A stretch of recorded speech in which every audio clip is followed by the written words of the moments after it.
Paris. A city where the guillotine has only just been put away, where the blood still hasn't been fully washed from the stones, and where Napoleon is already tightening his grip on all of France. Hi, friends. This is Bridge Across Centuries. In this video, you'll see the real Paris of the year 1800. Filthy streets without sewers. The Les Halles market roaring with merchants. Cafes where people argue about a brand new kind of tyranny. The Louvre stuffed with looted art. Notre Dame scarred by the terror. Soldiers of the Grande Army everywhere. Women in nearly transparent dresses. Fear and hope for order, everything rebuilt in a detailed reconstruction. Drop a like if you're ready to dive into this era. Subscribe. Hit the bell, let's go. And we're in. Picture it. You step out of a narrow doorway somewhere near St. Denis, and the first thing that hits you is the smell. Not romance, not perfume. A thick, living mix of smoke, wet wood, sour wine, horse sweat, fried onions, and the kind of stench a city can't hide when it doesn't yet know how to bury its waste under stone and pipes. Paris in 1800 isn't a postcard. It's a creature. Hot, loud, jumpy.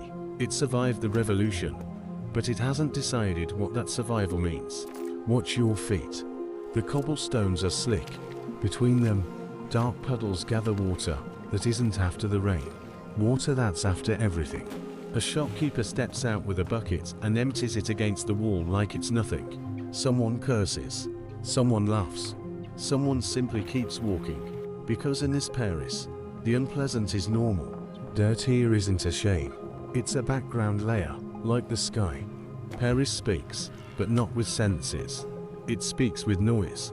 The hammer of a cobbler nailing a soul like he's nailing order onto chaos. The squeal of a cartwheel. The crack of wood.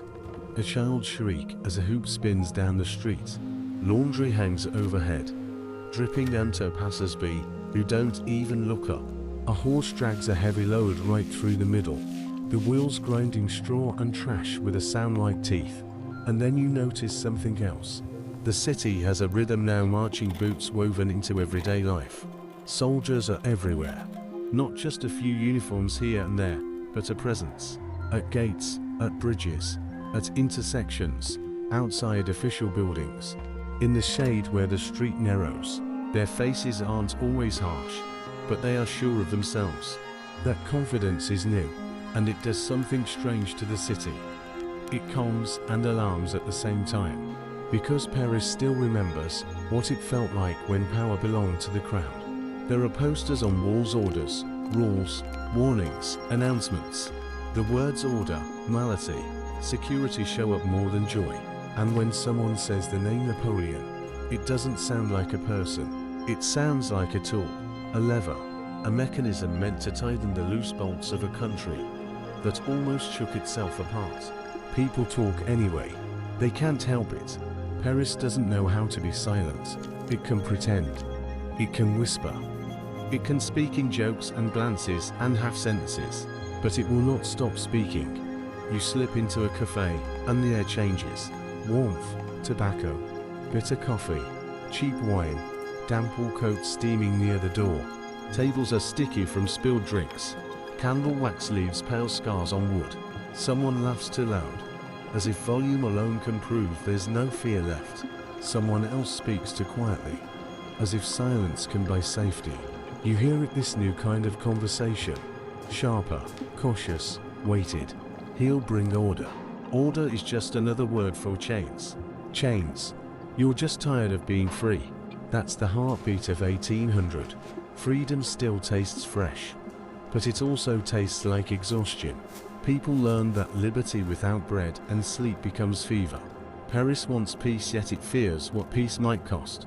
Now follow the scent of food and shouting to the place where Paris eats. Les Halles. As you approach, the city doesn't get quieter, it gets denser. The market is not a location, it's a storm. Fish, blood, wet straw, apples, onions, smoke from grills, fresh bread if you're lucky. Bodies collide like waves. Baskets, carts, dogs, porters with shoulders like beams. Skinny messenger boys dart through the crush like street cats. quick and fearless because hesitation gets you crushed. Vendors shout as if their voices are ropes holding the city together. Fresh, just in, cheaper than anywhere. Madam, this way. Move, move, move. Nothing here is polite. It isn't cruelty, it's urgency. A mother counts coins with a tight mouth. A butcher wipes his hands and stares like a man who knows exactly what hunger can do to a crowd. Someone argues over a loaf of bread as if arguing over a vote. Because bread isn't only food in Paris. Bread is politics. Bread is a peace treaty between the government and the street. The city remembers empty shelves. It remembers how fast anger becomes a tide. So when the authorities promise order, they are also promising this. There will be bread. Because if bread disappears, order disappears with it. Les Hales is also news faster than any official bulletin. It's the internet of 1800. Rumors sprint from stall to stall. People trade information with carrots and meat and fish. They say there'll be war again. They arrested someone last night. My cousin heard Napoleon will crown himself. No, no. He won't, he's too clever. Clever? That's exactly why he will. You can feel the city vibrating with the sense that history is not finished with them. The terror is gone, but its shadow still follows people like a second coat. Leave the market behind and head toward the Seine. And the air changes again. The roar fades, replaced by the heavy breathing of water. But the Seine here isn't romantic. It works. It carries cargo and waste and secrets. It smells of algae and fish and everything a city pours into a river, when it has nowhere else to pour it. The riverbanks are alive. Barges, ropes, barrels, sacks of flour, stacks of timber. Men unload goods as if they're dragging the economy itself onto shore. Women wash laundry, dipping fabric into water that turns dark around their hands. A fisherman stares into the current like he's trying to read his future. And the bridges, oh, the bridges are stages. On one bridge you see everyone at once.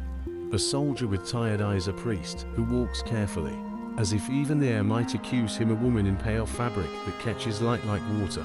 A chestnut seller, a student whose face burns with ideas, a thief whose face stays calm. Because calm is camouflage. Paris compresses lives together and separates them with invisible lines. Stop for a moment. Look down. Let your eyes follow the current. The Seine has seen everything. It watched the city boil. It watched people vanish. It watched blood become water. It watched the streets scrubbed clean and then dirtied again by new days. The river carries things away, but it does not erase them. It just moves on, relentless, indifferent, eternal. Now walk to Notre Dame. It stands like a giant who has survived a beating, not destroyed, but wounded. The revolution carved marks into churches, statues smashed, symbols ripped away, sacred places renamed and repurposed. Stone remained, but meaning was attacked. Even when you can't point to every missing detail, you can feel the absence like missing teeth in a smile. Step inside and the sound drops. The silence isn't triumphant. It's physical, cold, thick, almost heavy. You hear your own breath. You hear the creak of wood. Somewhere a candle crackles. Someone whispers a prayer carefully, like they're testing whether prayer is allowed again. Paris is not returning to faith because everyone suddenly became devout. It's returning because people are tired. After years of chaos, they want something stable, something higher than committees and tribunals and crowds. But fear lingers, memory lingers.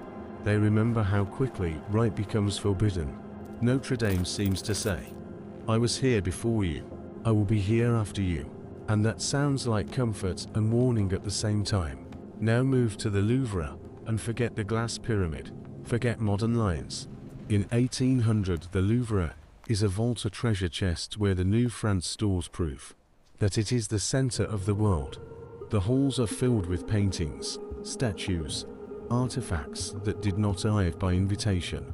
They arrived as trophies. Beauty here sits beside violence. The museum is for the people now, but the collection is built with the methods of conquest.